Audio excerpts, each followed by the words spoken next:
I was just wrapping up the short video that I do before I go on air most mornings. Do this and I post it to my Facebook page and just give people a little bit of an idea of what we're going to be talking about. Just a couple of things. Steve Millington will join us after 9 o'clock this morning. He was unable to be here Tuesday, so I said, "Well, come on in Thursday morning." Also, we've got Dan Tom, I believe, coming in from the Twin Falls County Sheriff's Department in a few minutes for his update. Gives us an update 3 or 4 times a month. That's on the way. 7 minutes now after 8 o'clock. Bill Colley with you on Top Story on News Radio 1310, KLIX and News Radio 1310.com. It's 21.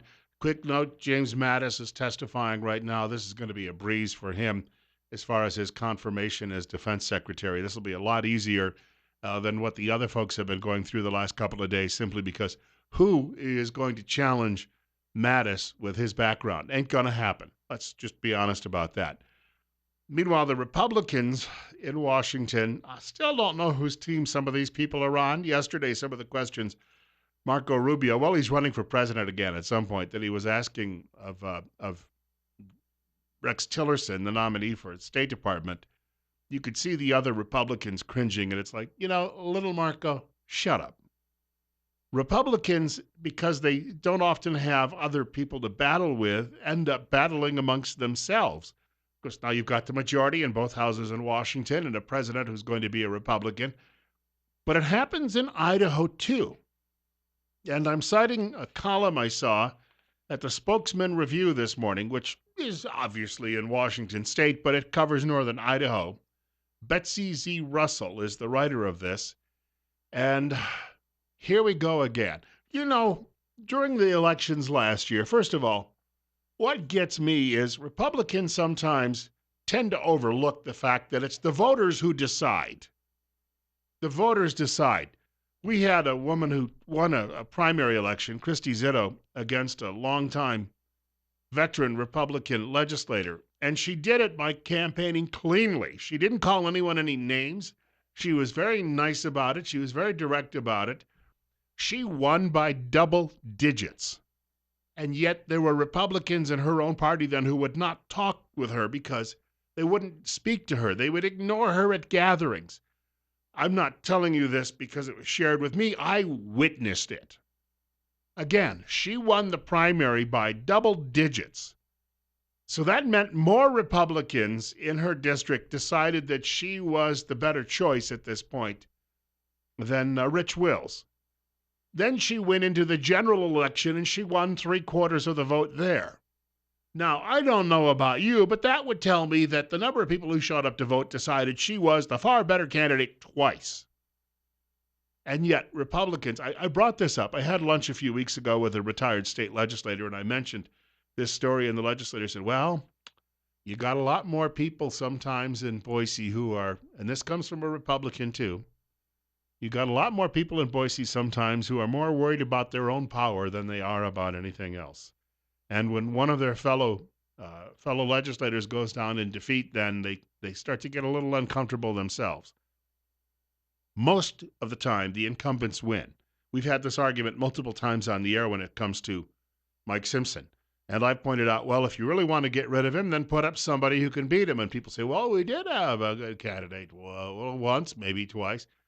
Well, then there was something wrong with the messaging. And when I mention that, it's because I think a lot of times people say, well, hey, I like the guy. It appealed to me. But you've got to appeal to a broad scale of voters out there. It's like that situation when people in this community wanted a referendum on refugee resettlement. And I said, all you need is a simple yes or no vote. And you'll get a good reaction from the public. And you might get the reaction you're looking for. And then that can impress upon the politicians how the public really feels. Instead, a lot of people out there who don't seem to understand the public relations aspect of this. In fact, their notion is, well, if they disagree with us, we'll have to beat them over the head. Not going to work. And they came along and they said, well, we've got a better idea. Instead of just a yes or no vote, we'll remove those legislators who don't go tar and feathering Muslims and then, driving them out of town and dropping them off in the middle of a canyon somewhere. And that didn't work. And that allowed the media on the other side, the mainstream media, to argue, well, the public doesn't really go for this sort of thing. Well, yes, it does. It's just that the message was being run ineptly from the opposition. And oftentimes I hear people say, well, we just haven't found the right people to challenge. And that's true. You haven't. You've got to find somebody out there who understands, especially in this day and age, social media, but can connect with people, but isn't going around. I'm just telling you, you haven't found the right people yet. And you've got to make sure that you're available, you're going door to door, and that you're on social media, and you've got to be taking advantage of all of these things and showing up and speaking to civic groups, and that's how you win elections. And you get out in front of people. You don't do it by putting out an occasional position paper and then thinking, well, it's the most brilliant idea out there. People will obviously flock to it. Well, not if they don't know where it is. But the reason I'm getting into all of this today is because of this column at the Spokesman Review, and the headline caught my attention right away because just yesterday I asked Representative Heather Scott if she could be on the show with us next week to talk about a proposal she and Representative Ron Nate have, and that would bring an end to daylight savings time in Idaho. And it's not an unusual idea. In fact, in North Dakota, they've got two time zones like we have. They're discussing just having one time zone and getting rid of daylight savings time. I think it's a great topic, good for discussion. And I have not yet heard back from her, but I got an automated response that says she's been deluged with messages. But the writer says, in an outburst that shocked and upset her fellow legislators, controversial North Idaho Representative Heather Scott claimed female members of the Idaho House get leadership positions only if they, quote, spread their legs, unquote. So she told a joke to a friend at a meeting who got a committee assignment, and now all of a sudden it's like being taken out of context because other Republicans who don't like her and want her to go away feel this is their opportunity. That's what that's really all about. She's made them uncomfortable. She's pushed them out of their comfort zone. Even though, again, she got 3/4 of the vote in her district. So in other words, her constituents overwhelmingly approve of the job that she's doing. And then I got to page 2 of this, and it reads, Representative Christy Perry, Republican Nampa, said, quote, it's important to me that the public understands that it's absolutely a false allegation, that it's not what happens in this building. It's extremely disrespectful, unquote. Who is Christy Perry? Well, you may remember last year, and I defended her in that situation, saying people's personal lives shouldn't be fodder for our discussion anymore because we're all sinners. But you know what? People who live in glass houses shouldn't throw stones is another adage. And hypocrites. Christy Perry, if you recall, was accused by a blogger of sleeping with one of her colleagues while they were married to other people. I know. Where do they drag these people out, and why is she commenting? And then it gets worse. She says, a number of the lady legislators are very upset about this. Not only this, but some of the other behavior. They don't feel very safe. Representative Scott carries a gun. Yeah, it's Idaho. We don't have a permit anymore for concealed carry, and tens of thousands, if not more, of Idahoans carry firearms. And then it reads just below that paragraph, so does Perry, who owns a gun store. I mean, where do they find these people? This is just ridiculous. And then it goes on to say that there has been that they've let Scott Bedke know, and oh, gee willikers, yes, we better come in there and clean house. And then this Perry says about Heather Scott. She has displayed aggressive and antisocial behavior by sneering and glaring at members during meetings and passing in the halls. She looked at me cross-eyed. We need to expel her right now. Well, Heather Scott is kicking the table legs out from underneath government in Boise. Donald Trump got elected. I read a great piece about this the other day from, I think it's Damon Linker at a publication called The Week. Donald Trump wasn't elected because people were necessarily in love with him, or that he was the most conservative candidate or the most libertarian candidate or the greatest appeal to the working class. People elected him because they wanted a disruptor. They're sick and tired of the status quo. So he's going to Washington with that in mind. Then you've got people like Heather Scott and Ron Nate, and I know the establishment Republicans don't like them. Why? because they're exposing what's really going on there. You know, if legislators were honest, they would all wear suits like NASCAR drivers, and we could see all of their sponsors on there, all of the big lobbyists who fund their campaigns, all of the really big agribusiness folks who fund their campaigns. I've supported a lot of these Republicans in the past because, well, they were good on things like gun rights. But when they sit here and they talk about, oh, we have to reach across the aisle, why? What are there, 2 Democrats over there? You don't need to reach across to anybody. You know, you've got the ability to do whatever you please. A lot of these people, I think, were Democrats when they settled here, but realized when they wanted to run for political office, they couldn't win as a Democrat, so they became Republicans. That's the only answer I can think of. Oh, we need to be pragmatic and work across the aisle. No, you don't. 817, we've got a caller with us. It's 21. You're on Top Story on KLIX. Well, you know what? They better get used to it because Mrs. Christy Zito is on the way. Yeah, Christy, on the other hand, is a much more, calm presence. I've known Christy for 10 years, and Christy's a very quiet. She's not loud. She's not, throwing elbows around. She's just very deliberate and very polite about it, but she gets the message across. That's right, and she's going to speak her mind, and they're not going to like it, even though she is quiet. Thank you much for the telephone call. Yeah, Christy's my oldest friend in Idaho. Well, I shouldn't. Let me just rephrase that. My first girlfriend from high school lives in Moscow, but that doesn't mean she's a friend, and I haven't seen her in 40 years. So it's. But no, I've known Christy for 10 years, and she's a sweet person, but she's got very strong convictions, and she's not, how shall we put it, malleable because, well, somebody over here who's throwing around some campaign cash wants her to vote a particular way. And again, Trump proved this year you don't need big donors funding what you're doing. In this modern era, and this is what I would advise any candidate running at the county level or at the state level. At the town level, it's a little different. It's a little easier because you don't have so much, it's only so many doors, and you can make those appearances even in the diner and talk to people. But you've got to have a presence on the web. Facebook, LinkedIn, Twitter, Pinterest, what's the other one? Instagram. Those are just a few to start. YouTube videos, positions, short videos, 2 to 3 minutes long is all they have to be on all sorts of issues, and keep putting those out. Send those links to the media. Show up at the local clubs and speak to the service clubs. Speak at local events. Show up at the parades. Go to the town picnics. Be there. Talk to people. Listen to people. And you'd be amazed at what that will do. And yet, you've still got people who want to do it the old-fashioned way. Maybe they like sucking up all of that money and being told how to vote.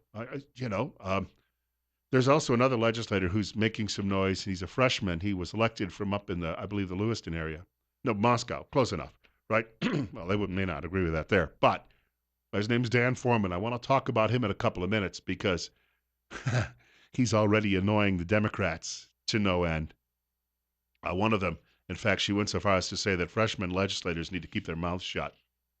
Yeah, but if he was a liberal proposing liberal ideas, why, that's a wonderful thing. Yes, More details coming up. Bill Colley with you on Top Story on News Radio 1310, KLIX and newsradio1310.com. 21. Not going to be very warm today, but at least it's not going to snow anytime soon. Used to be the theme song from my old show. This is what we used to open with every day.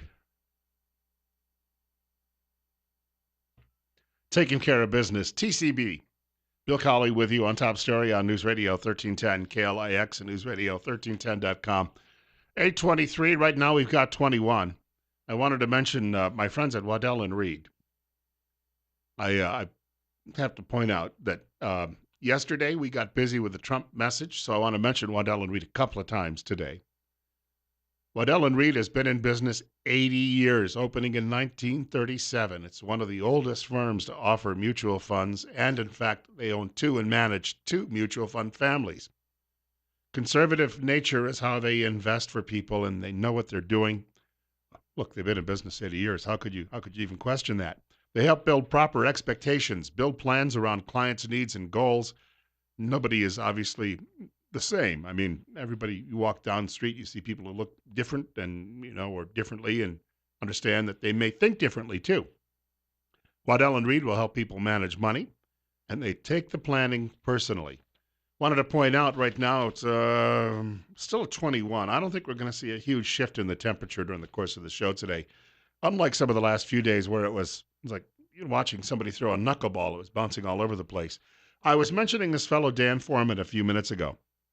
Idaho Statesman, or no, it was Lewiston Tribune, I guess, originally picked up the story, but he was recently elected from northern Idaho to the state senate, and he's got an interesting background. He was in the Air Force, retired as an Air Force officer after 20 years, and then retired from the police department in Moscow after many more years. And he loved this line. There's a quote: "I don't care what people think of me." He could be a talk show host because I feel the same way. Foreman's views will be on display, the writer says, when he begins introducing legislation in the coming weeks. The most controversial measure, I guess if you're a liberal, you would think it was controversial when you're talking about protecting lives of the innocent, would classify abortion as first-degree murder for the mother as well as the doctor who performs the operation, except in cases where the mother's life is endangered.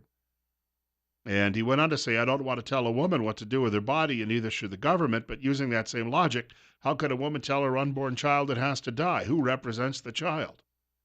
And he also said, I'm tired of babies dying. This is a man who we have to pay some close attention to and support. But then I got to page 3 of this story. Senate Minority Leader Michelle Stennett, Democrat, Democrat from Ketchum. Yeah, there was a map put up yesterday of voting patterns in the states over the last, 28 years. And Idaho is all red, but for that splotch of Blaine County. Yeah, she represents that. She said freshman legislators, quote, often come in thinking they have a mandate for their personal agendas, unquote. Uh, in other words, gee, if he was a liberal and he wanted to help with a few abortions, we'd be very supportive of him over here in the Democrat Party. But gosh, gee willikers, no. I mean, that's a liberal sacrament is to go around sacrificing your children to Baal. 826 now. 736-0300, 736-0300. So we are gradually seeing this change. Legislators, and it's a trickle right now. I mentioned Ron Nate and Heather Scott in the last segment of the program, but now you've got a guy like Dan Foreman. And I really believe that this is the future of Idaho, that, this trickle will eventually just keep working against the dam, and the dam is eventually going to burst. And then you'll have a lot of these people who'll be actually running the show in Boise. And I think we're headed very much that direction. And the people who think, and you've got some Republicans who think they're somehow going to stop them because they told a dirty joke. I'm sorry, it's not going to work. And you got to learn it's a different era. And it's like you're still playing as if it's 1950s politics. It's not working that way anymore. We have this internet thingy, and that's determining a great deal of what we know as voters. And at one time, you may not have heard about anything going on in northern Idaho. Well, we've got a lot more detailed information. I can connect with all of these people on Facebook and read their positions and all of their latest statements on a daily basis. Do want to point out, we've got a couple of guests who'll be joining us this morning. Dan Tom from the Twin Falls County Sheriff's Department is going to be with us in just a moment after his foray up to Saskatchewan. You think it's cold here. It's one of the most godforsaken places on the planet. He was away for a visit, back in studio with us today. Also coming up after 9 o'clock this morning, Steve Millington. Steve was unable to be with us on Tuesday, so I was able to reschedule and have him come in a little bit later today.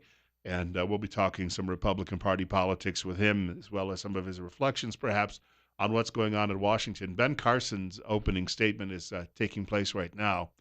Again, I don't see the Democrats are going to say, well, what do you know about education? He's not here to run the Department of Health and Human Services.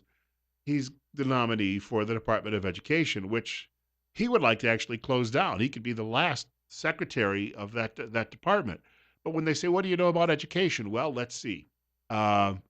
He went off to college and he got a bachelor's degree, and then he went off to medical school, and then he learned a specialty, which was separating conjoined twins and working on the brains of little babies and infants and toddlers. Yeah, he might be a pretty smart guy, but he may have an easy time because they just showed the fellow chairing this conversation today, and it's Mike Crapo.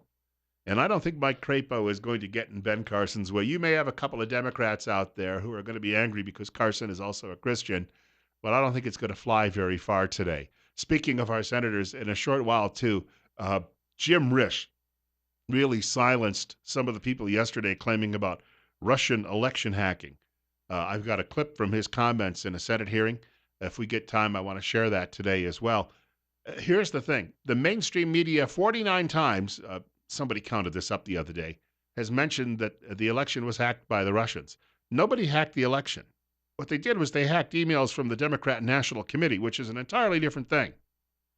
But media would like you to believe the election was hacked because their girl lost and they would like to delegitimize the guy who won.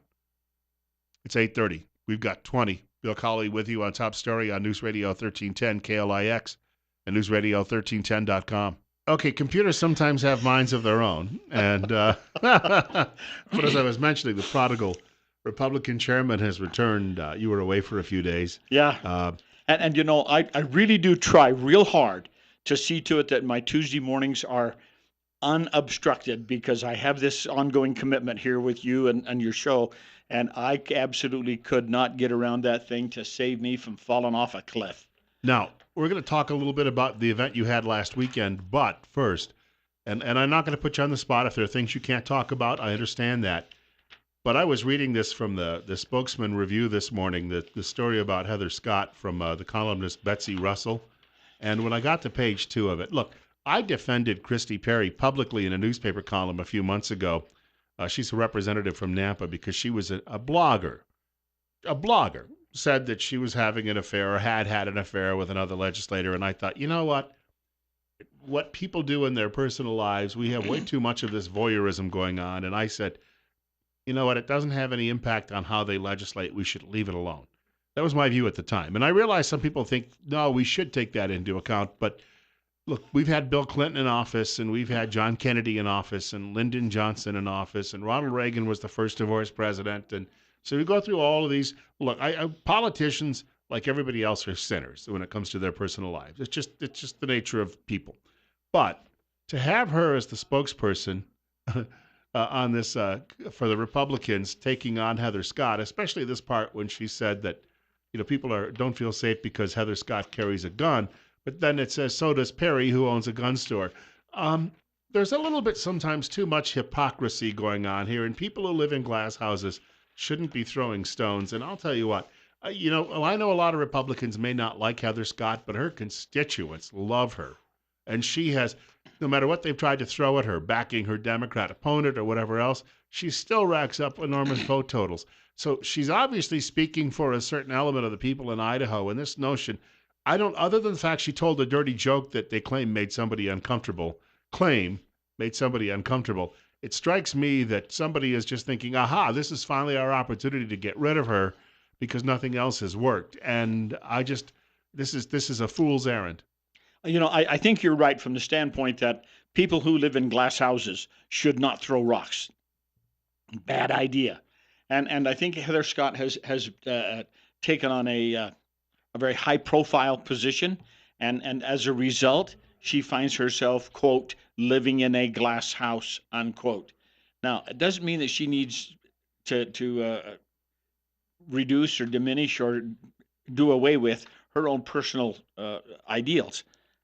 We may, all of us, take exception to them, and I think she if she didn't cross the line, she got real close to it. Some of the things that she said were just really out of line. But again, what's the context of it? Was it a joke or was it mean-spirited? We don't know. That part we don't know. All we know is that because it was a friend of hers she said it to, and it was done behind closed doors, and now it's public information for everybody. This past weekend, was watching a news conference with Donald Trump, and he was making reference to the people in his organization and around him with regards to the Russians hacking everything in the world. And he said, get a grip. We live in a world where everything is recorded or videoed, and you're not going to get away from it. The sophistication of that equipment is now such that they can do it with something no bigger than the end of a ballpoint pen. So pay attention and always think to yourself, they're watching me, they're listening to me, they have got me on tape. You better be careful what you do and how you do it, because there's a real good chance you're going to see it on the nightly news. But to send Perry out here as the spokesperson because she's already, and then mentioning Heather carries a gun. Well, we don't even need a permit for concealed carry No, anymore. not anymore. And then Perry carries a gun and owns a gun store. It's like, Give me a break. I'm sorry, but somebody in the Republican Party has really botched this from a public relations standpoint. Now, I don't know who we want to blame for that. I don't think we want to blame the quote mainline Republican state Republican Party. I think perhaps it's a matter of leadership in the legislative houses that may want to have a little talk with them. But you have to be kind of careful because you reach the borderline here where all of a sudden you are censoring members, legislative members' opportunity to be candid and frank in their discussions and their conversations with legislative matters because they're going to get slapped down. But this is not part of the legislative type stuff. And so you talk about getting real close to crossing the line here, and that's about where we are. Even if she meant it in a nasty way, it's not like she punched someone.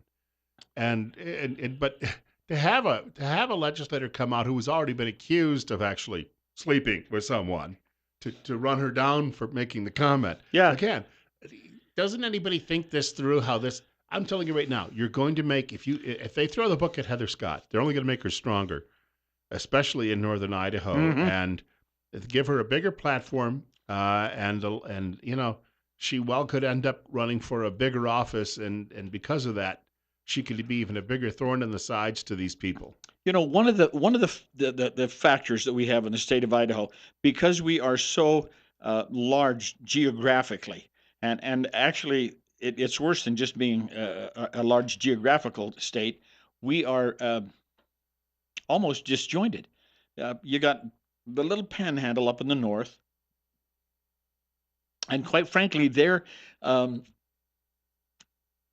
closely affiliated with Spokane, Washington, than they are Boise, Idaho, because they can get to Spokane in 45 minutes or an hour. The drive from Coeur d'Alene is nothing. From Coeur d'Alene over to Spokane is about 20 minutes long. Even from North Idaho up in where Heather Scott is, you can get to Spokane in maybe an hour, hour and a half. You can get to Boise in about 5.5, maybe 6. And if the roads are ugly, why, it could be a day and a half. So, the geographical constraints are such that North Idaho has a tough time accepting that they are assimilated into the rest of Idaho because they are so far distant and their numbers are not large. So even though they would like to think that they carry a big stick, when you get to looking around, you say to yourself, "Oh, ho hum," because there's not that many of them up there. Okay, which most of them will say is a good thing. But so we have this. I want to be heard. I want people to hear me. I want people to see me. And so sometimes they go off the rails a little bit with some of this conversation in order to gain attention. Now, we have this ongoing issue in Idaho. We got the North Idaho Republicans, we got the East Idaho Republicans, and we have the rest of the state of Idaho that we kind of refer to as the mainline Republicans. Well, we have now got Heather Scott, a North Idaho Republican, aligned with Ron Nate, an East Idaho Republican, and the two of them continue to make the conversation and the statement that the rest of the quote Republicans are not conservative enough, and they have in fact started this new blog site. Yeah, I read about that the other day. Have I got the wrong name or the right name on? Is it called a blog site? A website? I'm sorry, it's a website. Same thing. Growing Freedom for Idaho. And they maintain that they are the only ones who are conservative enough to be called true conservatives in Idaho. But they have some ideas that I think everybody could accept. That they'd like to dump daylight savings time. Now, I just read in North Dakota the other day, they're planning on that, and they're also going to merge the 2 time zones into one. in North Dakota. Right. Yeah, that makes sense. And I think that some of the ideas they've been proposing, like those, people around here would say, this has some merit. Let's talk about it. And the daylight savings time is always a major issue around here, as is the different time zones. North Idaho is on Pacific Standard Time, and the line is somewhere just south of Moscow or Lewiston, right in that stretch right there, and anything north of that is in the Pacific time zone. And you say to yourself, I have a meeting up in Coeur d'Alene at 4 o'clock. Well, that happens to be 5 o'clock our time. So you have to make that, and you get on the plane to fly you can't fly to Coeur d'Alene, you fly to Spokane, but you can fly to Clarkston, Washington, and it's only a 20-minute ride from Boise to Clarkston. No, no, no, no, not really. You change time zones, and so to some extent they have an argument, and a lot of people get wound up tighter than a 10-day clock when they start talking about daylight savings time. It doesn't really bother me. I look forward to switch over in the spring to the daylight savings time. So I like it better, frankly, but it just creates a lot of discomfort for so many people. The the thing that's interesting on that whole, they've got some interesting ideas. They put forth these bullet points, these that are kind of innocuous to so many people. They don't really create. Uh, Nobody wants to really fight. It's, oh yeah, that kind of makes sense. And then the next paragraph you read is, oh wait a minute, where are they taking me with this line of reasoning? And then after that, you'd look around and see yourself, oh brother, these guys are really falling off the rails. So they kind of suck you in with some of this stuff that most of us can kind of buy in on and say, that's not too bad. That'll work all right. And then the next thing we know, they're coming up with some really wild stuff. We've got a short break coming up. Steve Millington joining us in the studio this morning. He's the chairman of the Twin Falls County Republican Party. We've got 20 right now. Bill Colley with you as well on Top Story. I do want to point out we're going to talk a little bit about the Republican winter meeting, too, this morning. No fireworks really to report there, unlike at convention back in 2014. And actually, it was a calm convention this past summer. So, so for the most part, Republicans are getting along better in Idaho than they were just a few years ago. Short break, as we pointed out, on KLIX, and then more just ahead.